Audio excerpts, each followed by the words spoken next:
Sultan Sahab, thank you very much for joining us. Well, thank you very much, Yasser, on such a short notice.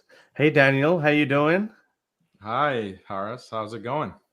I'm doing pretty good. I just had a lot to talk to you about, but I mean, the speech that you just gave. I mean, I don't know and how anyone can wrap their head around. But anyway, I just wanted to ask you about some of the questions that were left unanswered or unaddressed in that debate. I mean, you did end up having an 11-hour post debate analysis, so you could actually clarify your points. And again, we have You a don't have saying a in YouTube channel? Pakistani. Well, I do have but You I didn't can't feel the clarify need your to do it. points? So There was no need I to just have a clarify. question, brother Hari Sultan. So the purpose of this comment is that you want to have a post debate analysis once again? No, there's some other points that I think it would have been better if Daniel had addressed them, because he quoted some points that were just From the factually debate? incorrect. From Yeah, the in the debate? debate. Yeah, Okay. from the debate. Yeah. For example, he said that women empowerment has led to this collapse of family system where we're not having enough babies anymore. And when I asked you, okay, not having enough babies, what is not enough babies? Is 11 billion, 10 billion a good enough number? You kind of dodge that question. You say you don't know, and fair enough, you don't No, know. I recall asking you if lower Can I finish my question? fertility. Well, let me just respond to what you're saying, because you're misrepresenting what was actually said in the debate. Okay, let's just see.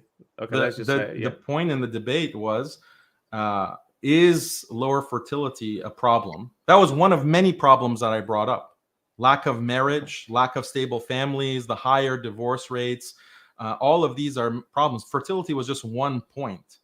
And you acknowledge, you agreed that, yeah, it's not good if the population can't replace itself. People will go extinct. And I asked well, what is a policy? What is a policy to actually increase the birth rate? And you said, oh, we just can bring in immigrants from other countries to, supplant the population and make sure the population doesn't die out. That was your solution. That was one of the solutions I gave, but that wasn't my whole argument. I didn't say that, okay, with the world, how much population is the ideal number of population anyway. I did say that this is a capitalist argument. And as you say, it was only one of the arguments that lower fertility rate is one of the problems. Divorce rates, etc., might be many, but you actually centered your whole argument around fertility rate. And your main argument was that, okay, so let me steelman your position. You said that women empowerment, because we were talking about human rights versus Sharia, right? So you said that women empowerment is causing fertility rates to drop. Now, I made that point that it's not just human rights, women empowerment being the part of human rights. It's not just the human rights, it's also the economic prosperity. And you brought in that Botswana analogy, and I did give you that answer that, okay, well, Botswana, again, is still a third world country. I wouldn't want to live there, not because there's lack of human rights, even though there might be, but that also I'm not going to be making as much money that I would be making, let's say, in Australia or America or Canada. So that was my point. But you making that argument, that women empowerment being human rights, that has contributed towards falling fertility rate.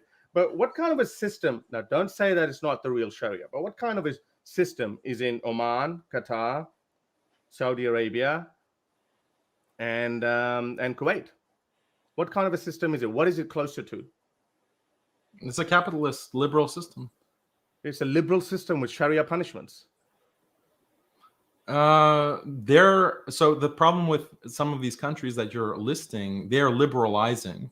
And as they're liberalizing and adopting Western notions of human rights and women's liberation, all of the problems that are infecting the Western world, the Western liberal world, are now spreading to those countries.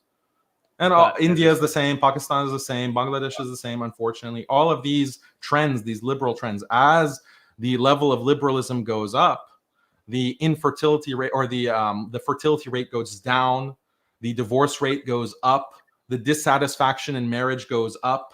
All of these problems come with liberalism and human rights. No, that's a very vague. What's vague about it?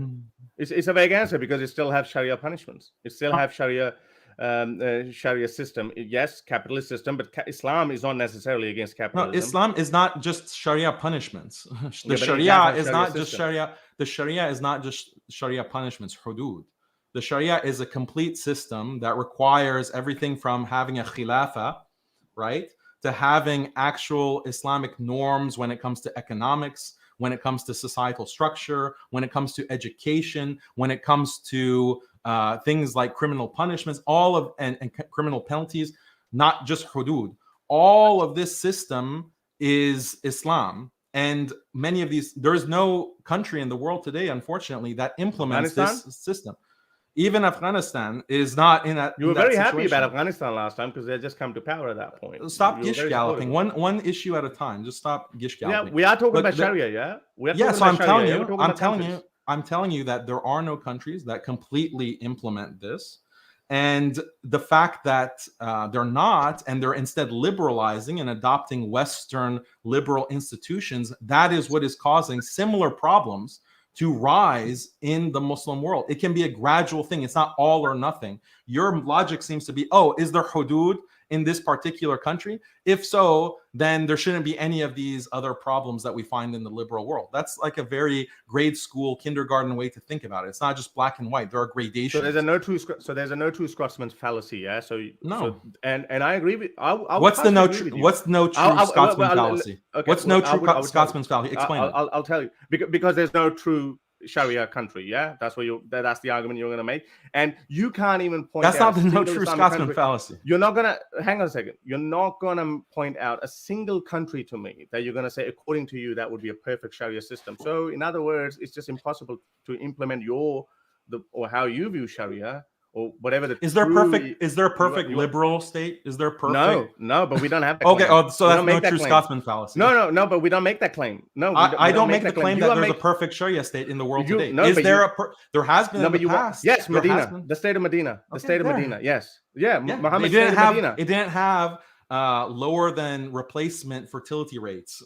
So even Muhammad, they didn't have raising divorce rates. They didn't have this epidemic of depression and antidepressants. They didn't women's have subjugation, antidepressant because we recognize depression. That's why they didn't even recognize what depression was. Why do you think people are depressed? Why do you think the suicide rates are so high? Why do you think that? What are the sources of that? Because they're not praying. Is that what your answer? No. You give me an answer. Why are depression rates soaring? Because why is suicide soaring? Always. They're not all. They're rising. I think we should stop this debate. We don't have that. You don't have the.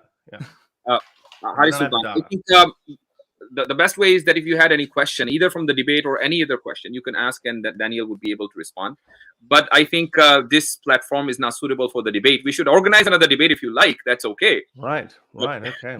We should. I think we should, because Daniel has a habit of just quoting these so-called facts that are not supported by any evidence, and he just wishy-washy. You actually citations, citations in the actual debate. Do you even look up the site? Do you know how to look up a citation? I don't think it will solve the problem if you still use Google about the same debate you guys had. Of course, I Google. Yeah, it will not. You need to get over it, Harris. You need to get over it. Like, just take. I'm over it. I've had plenty of letters from people. It's in the past. It's in the past. I've had plenty of letters. Move on. This has been a great thing for me. That debate has been a great thing for me. I've had lots of letters from your Muslims who have become ex-Muslims now, so that's been a great thing. It's great being Mufti, a meme. I have a question. I do have a question. Yeah, I know. Well, we could see you're not that red today as you were that day. Mufti, I have you said, and I think I only joined when you were actually translating that in Urdu. I'm not sure whether Daniel said that or not. So I apologize if I think it was whatever I was saying. I was actually translating for what Daniel said. Okay. So in that case, Daniel said that it's inferiority complex of ex-Muslims that we are wondering why are they not becoming more liberal about in running the society. So I want to know, you could understand, one could have a view that is liberal or it's not liberal. One could have a more theological worldview, one could have a more liberal worldview, more secularist worldview. But where is the inferiority complex in that? So when the West was liberalizing, did they have inferiority complex of Christians? No, you misread the argument. I was talking about Christians and Hindus. The question from Ustad Qaisar was about Christians and Hindus and other religious groups, and why it's so easy to debate them, because they all use the same kind of liberal argumentation. People who are atheists and are proud of liberalism, they're just more open about their liberalism and their secularism. So it's not exactly applicable. But Christians and Hindus who are debating against Islam, they're actually liberals. That's their main ideology. That's what informs their understanding of the world. It's just, they don't, like when I debate someone like David Wood, like he's making liberal arguments. It's not his view of the world is not based on the Bible. It's based on liberalism. So that's from a inferiority complex.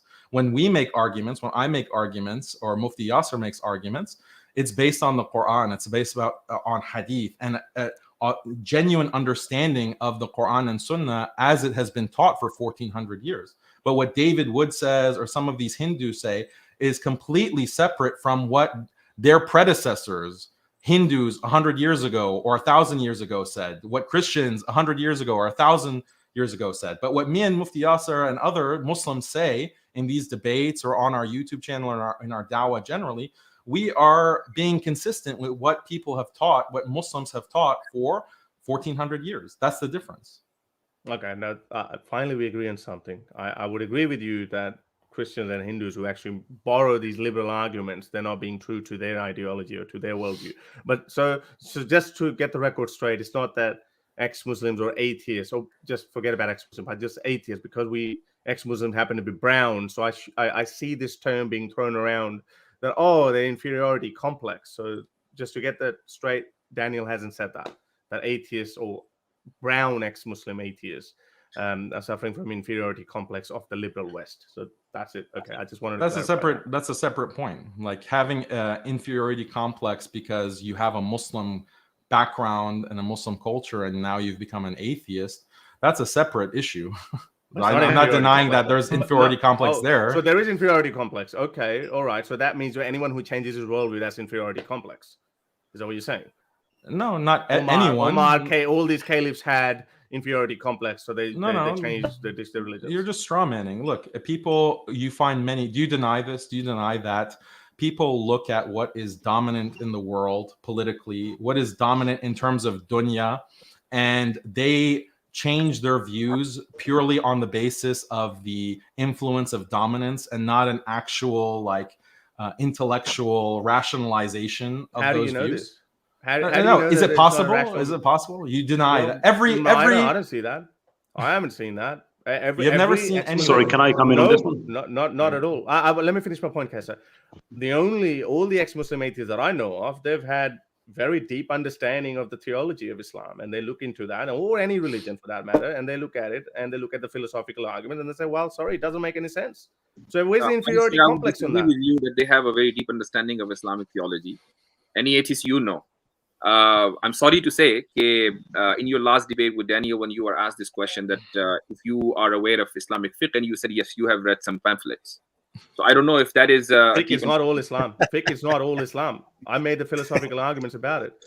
I made philosophical arguments about God, about the existence of God. That's what I mean by that.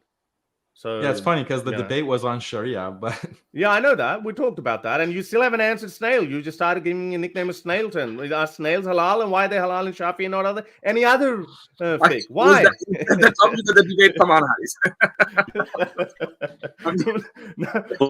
no, but I love it. But I love it how I walked away, and it was pretty good. And then all of a sudden, 11-hour post debate analysis goes by. And Daniel, and then then I see these people claiming, yeah, we won. Okay, sure, if you won, that's fine. Keep winning that way. But anyway, I think I just wanted to so get that record straight, that you're not saying that atheists or ex-Muslim atheists have inferiority complex, because they also can. They also can. Okay, I'll give you an olive branch. They also can have a realization of the theological aspect and the philosophical arguments, and they say, well, sorry, I'm just not convinced.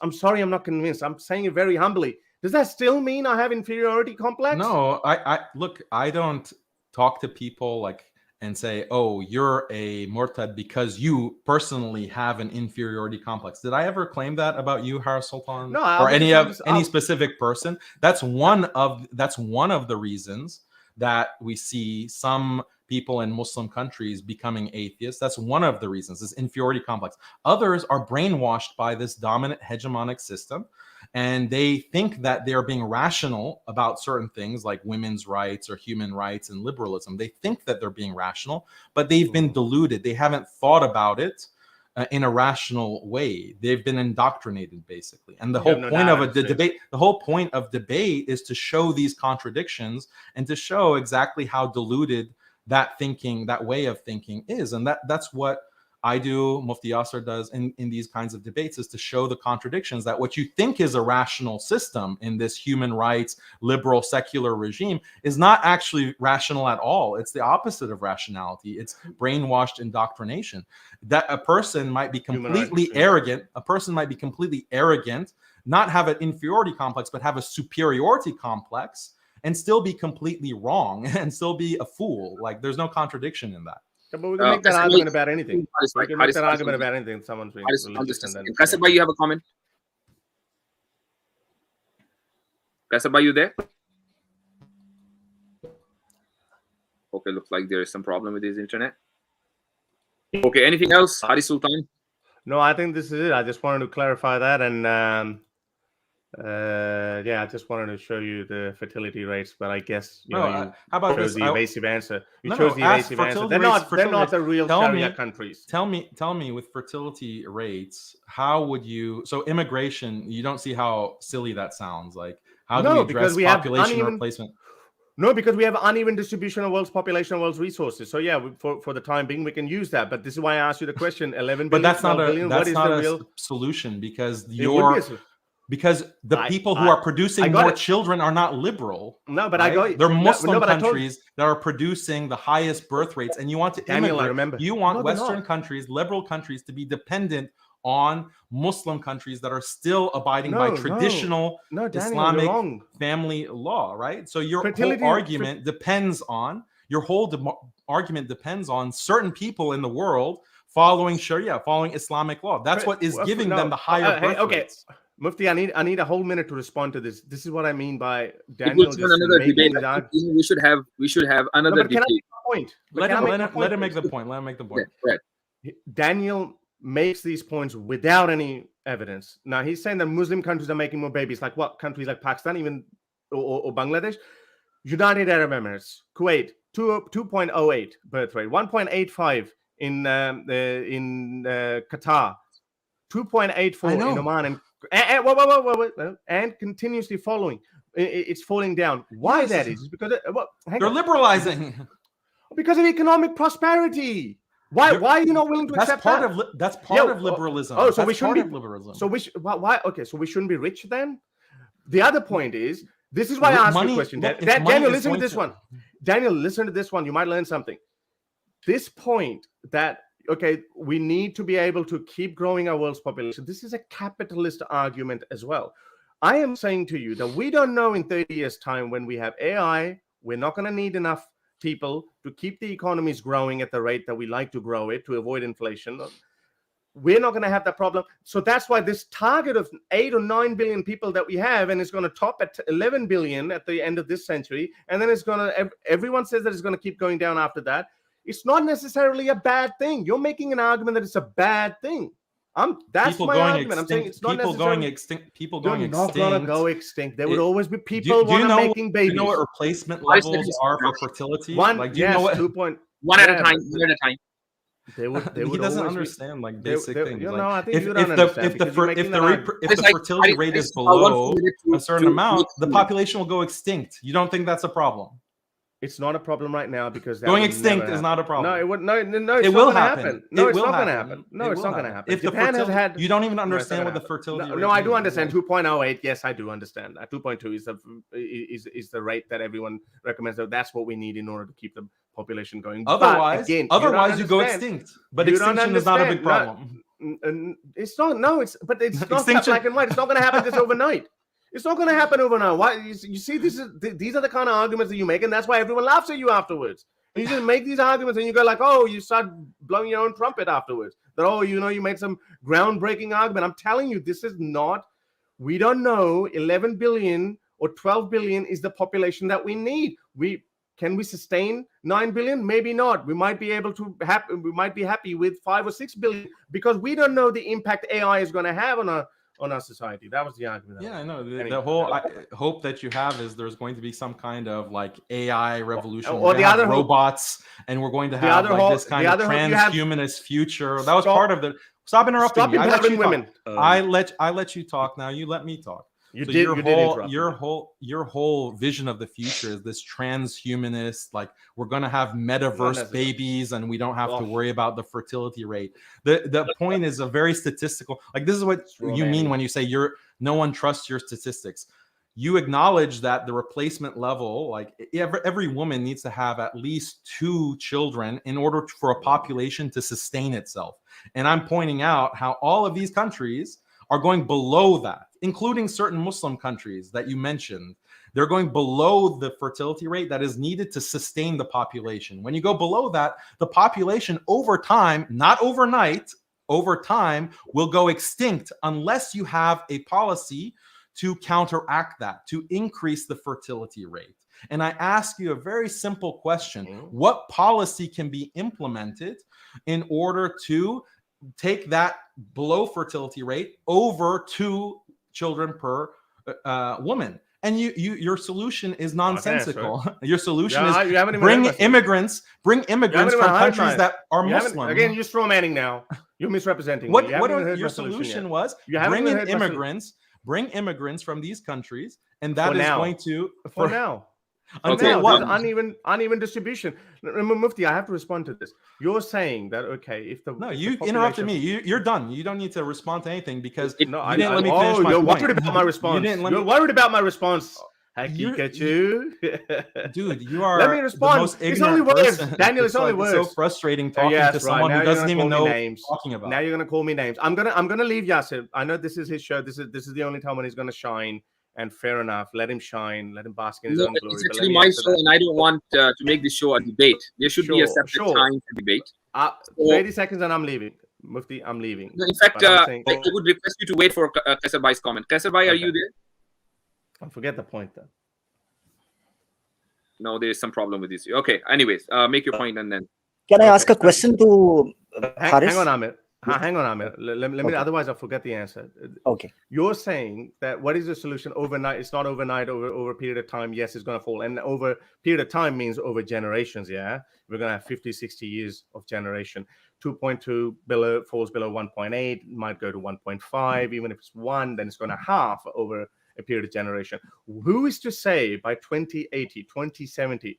States are not going to notice that, and states are not going to take responsibility of that. We don't know that. They have noticed that. Look at what's happening in Japan. There you go. Interrupt straight away. So because you're spewing nonsense. You're spewing nonsense. I'm not spewing nonsense. States will notice that. States are noticing that. Countries like Hungary, countries have noticed that. You won, Daniel. This is how you win. Thank you. This is how you win. We know that. We know that, Haris. Yes, I know. You're going to have all these crowd who don't even understand what we're talking about, but they're going to be saying, "Yeah, our guy won." They understand. Not willing to listen. The only one who doesn't understand Haris is you. You don't know how the world is going to be in 60 years' time. So you know what? Your solution to that is argument from ignorance. We'll work out. Argument from the future. Logical. You're doing argument from ignorance. No, we don't know what's going to happen in the future. No. Never gonna end like argument. In your solution, solution is women empowerment. Take women empowerment away, keep them at houses, so they will become baby making machines. That's the solution. Now, let the audience decide who won. If it was, if it was, I don't care. So I don't care. I just would like to. I just would like to ask a question. Yes. Okay. I just would like to ask you, Haris, that what took you so long to join this channel? I mean, you used to send your students here. Now you are here. I mean, is it chamma or what? I'm not engineer Mirza, I don't have students. Is it chamma? People. I don't know what you mean by chamma. Chamma, the Bollywood song. It's your slang, actually. Chamma. No, chamma. Oh, Shamma. Okay. Like from Sharam. Okay, I thought you were talking about Bollywood chamma. No, it's not that. I'm not gonna just get involved anyway. I just saw Daniel and I thought, Daniel is my favorite punching bag, so I couldn't. I really appreciate you. I really appreciate you. At least you got the ball. I could let go of the. That's really appreciated. But with Mufti, I was hoping that we're gonna build this up, because when I first heard about Mufti, it was pretty rough. But I think ever since then, I think we've developed some sort of respect. Let's move the discourse forward. I don't know what you mean. At least I was pretty rough. Well, I know. Well, okay, let's not. I don't want to say it because that would just spoil the mood. But I really love to build this discourse, and I hope it will go in a positive direction. Why not? Absolutely, because you and I, we both know that atheism, be it right or wrong, whatever, but that is, we are somebody. We are gaining voice, and people would want to know this. People can benefit from it. You know, you can present arguments to the table, and that some Muslims who have their dwindling faith, thanks to listening to me and better arguments that Daniel and Pikachu can't present for. So maybe, you know, it'd be better for Mufti to come. But anyway, thank you very much. Thanks for giving me. Thank you for coming. I'm going to go now. Thank you for coming.